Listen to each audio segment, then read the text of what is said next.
Good morning, everyone. It's Missy, and we're going for our first ever digital session. And I am just so happy that you guys are here with me today. I know that we haven't seen each other in like almost a week, and that just breaks my heart because you guys know that you are my big babies. I have my little baby at home, and you can probably hear his Mickey Mouse music in the background.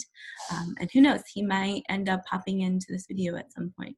But anyway, I just want you guys to know that I'm so happy that you're with us today. I hope that you'll be able to get a little bit of new information from this video and feel like there's a little bit of normalcy in the world, especially because a lot of us are feeling so uncertain with things. And just know that I'm here for you. You guys can reach out via email always, or Google Classroom, and then the new Instagram that I started just for you over at the Not Quite Couture Teacher. So I know a couple of you are already following me, and I am so excited that we're connected in that way.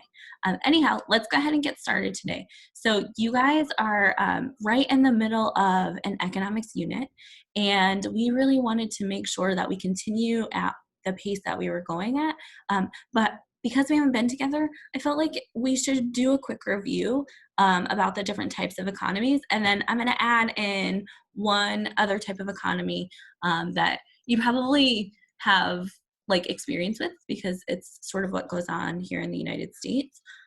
But you may not realize that you already know so much about it. So I'm going to do a screen share here in a second, and we're going to go through a quick PowerPoint. And if you have a minute, you can take some notes if you have a notebook, just so you have this information. Otherwise, the video and the link to the PowerPoint will both be posted online, okay? All right, so bear with me for a second, and we're just gonna go ahead and share screens.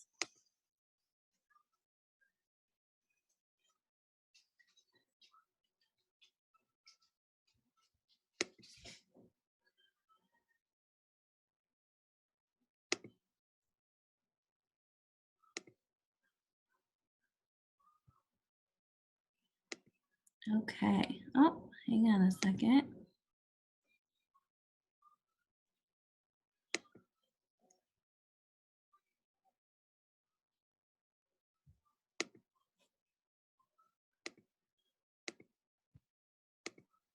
Okay, so here we are. We're going to go through the different types of economic systems.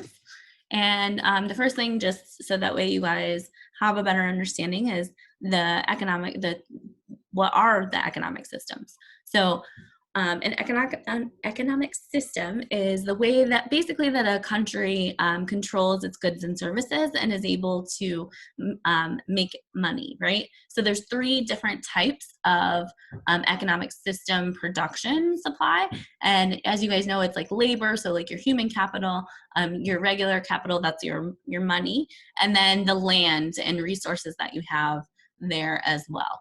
There's also three other portions that go with that. In terms of like the regulation, that's like what the government says or doesn't say that you can do. Manufacturing, and so that's like what we make, and then distribution, right? You remember that word distribution, distribute, so that I'm giving things out.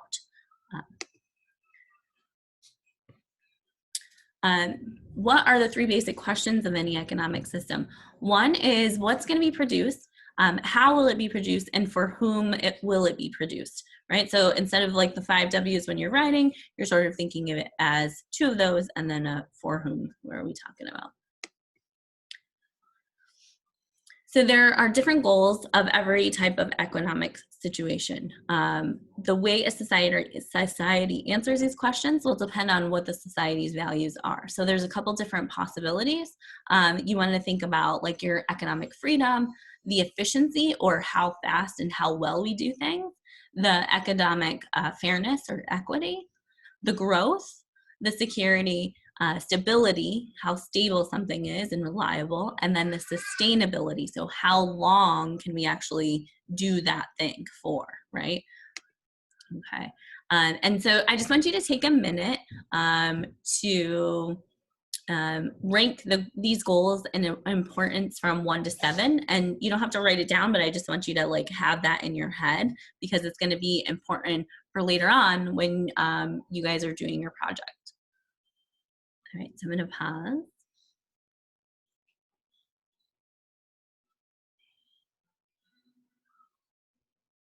All right, welcome back.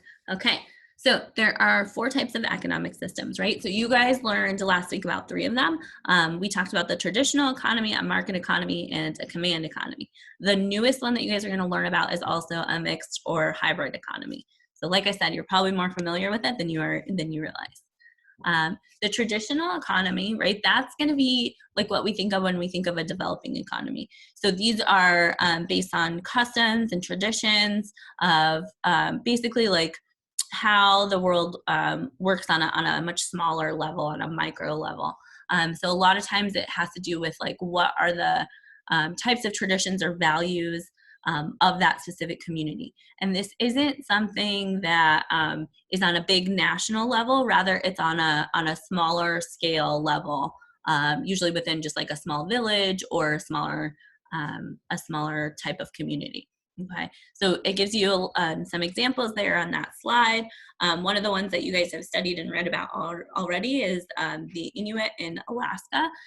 So there's several others that are there as well, which you can always take time, especially now, to research and find out more on your own.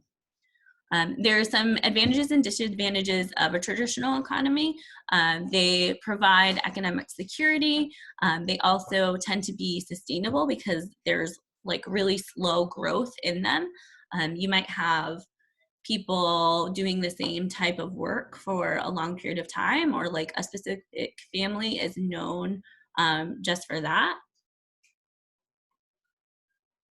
And then, see, Janelle, I'm using the cup. And with a traditional economy, there's relatively equal distribution of goods and services. So what my family has, your family would have, and so forth. In terms of disadvantages, they don't always achieve the goal of economic freedom, economic growth, or a high standard of living. So these are going to be the people that, like, you see living more in like small villages typically, or with that in communities where they're dependent on other bigger economies for their more basic needs. The other side of it too is they also tend to be resistant to change. That's Reptar and Falco, technological or otherwise. And so that's things like they're not wanting to use a machine that can help them to produce something faster, because their way of life doesn't dictate, doesn't value that, right? They don't necessarily want to do things faster. They want to do things in a more traditional light. Okay, a command economy is something that you guys have been particularly familiar with. And with this slide, it's going to tell you what to produce, how to produce, and for whom to produce. So the command economy is, the government basically runs it, right?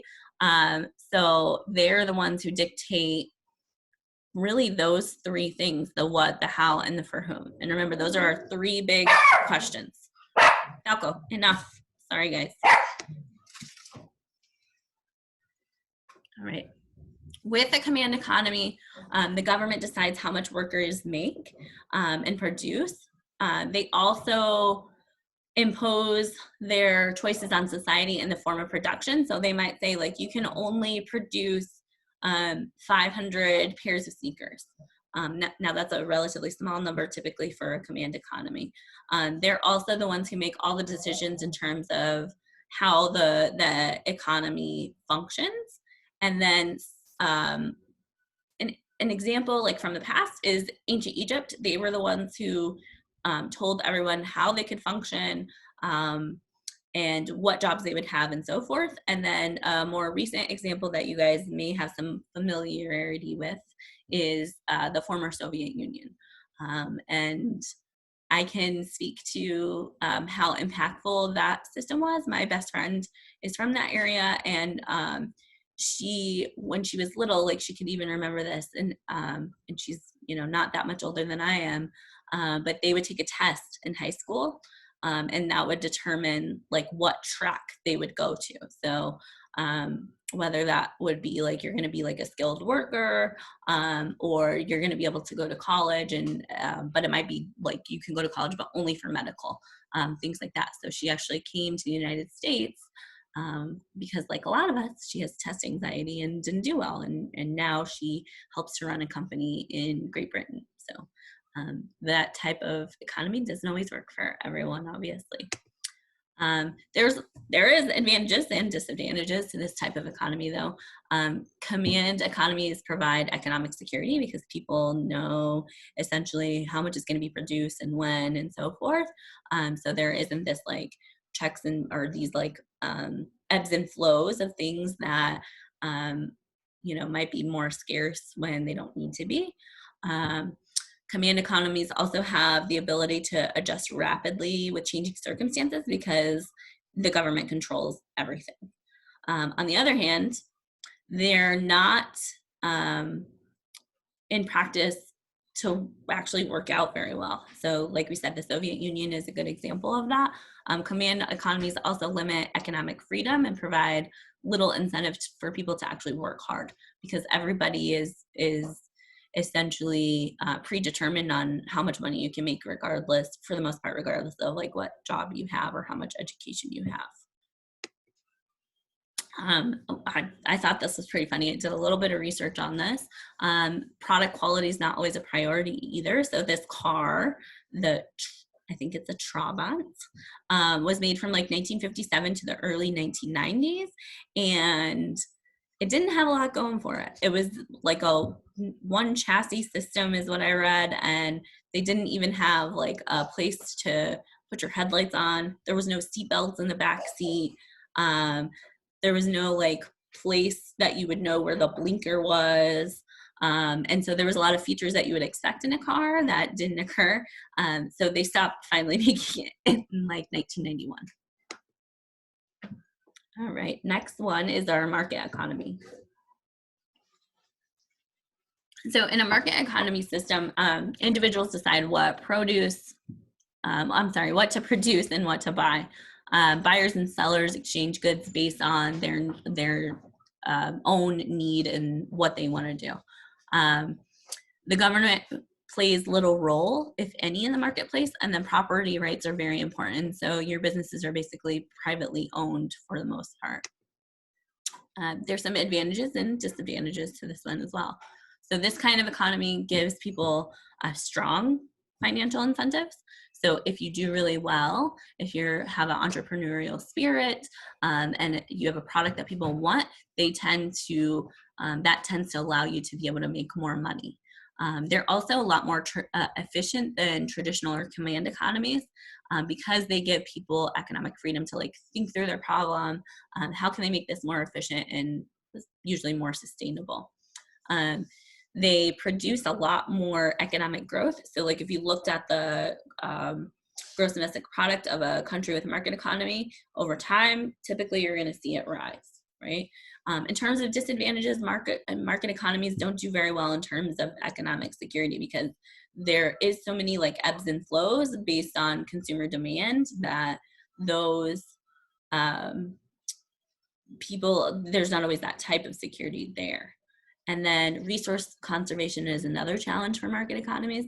So if you think about like oil, for instance, right? OPEC is the conglomerate that runs or helps to manage oil. And that is something that you can see over time, even when the demand is high, they might try to control how much oil is actually being produced. So that's one of many different types of products. So then the one that you probably didn't really think of is the mixed or hybrid economy.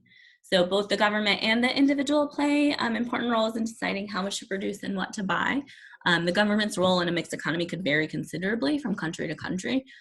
Some it could function with like regulating how much currency is allowed. It can also take a look at like the social welfare, universal health care, free daycare and education and so on. And this is more actually of what we say we don't have in the United States, but really we do, right? It's because we all pay taxes that help to function with our like local amenities like fire departments, schools, and so forth. There's some advantages and disadvantages. Mixed economies are typically more equitable than market economies. They also have a better track record than market economies in terms of economic security and sustainability. But mixed economies can greatly differ from each other. So an example of a mixed economy, another one that you might be familiar with, or you will be after today because of the article that's in your packet, is talking about some of the like Sweden and Finland, some of the Nordic countries, and why their system isn't always what we think it is, because they do provide their citizens with things like free healthcare, free education and childcare, paid maternity and paternity leave. But their taxes, as you'll find out in the article, especially for the middle class, are really, really high. So something that here in the United States, most people wouldn't be so comfortable with that idea. Okay. So mixed economy too with this, just to go over the what, the who, and the for whom. They involve the aspect of market economy and competition and the government regulations like we talked about. Okay, so thank you for bearing with me through all of that. Like I said, this PowerPoint and the packet they're both going to be posted in your Google Classroom. You are today to write a open response question in regards to the article that I posted. So I can, give me 1 second.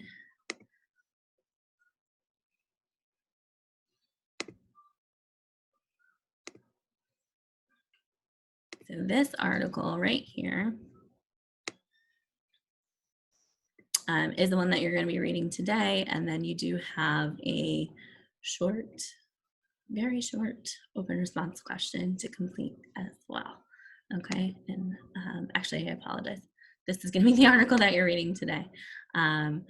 So you'll be able to just log in or join News ELA if you haven't already. If you have the packet at home, then it should include the article. If it doesn't for some reason, just know that it'll be in your information on Google Classroom. Listen, I'm so glad again that you're able to join us, and I so look forward to seeing you guys all hopefully very soon. All right.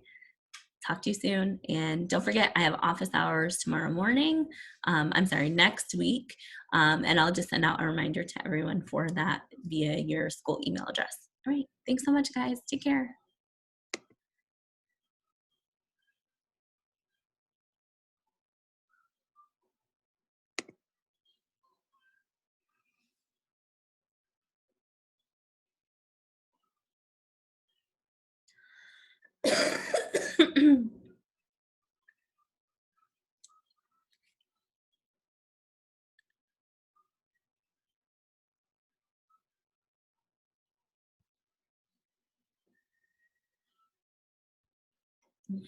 That was rough.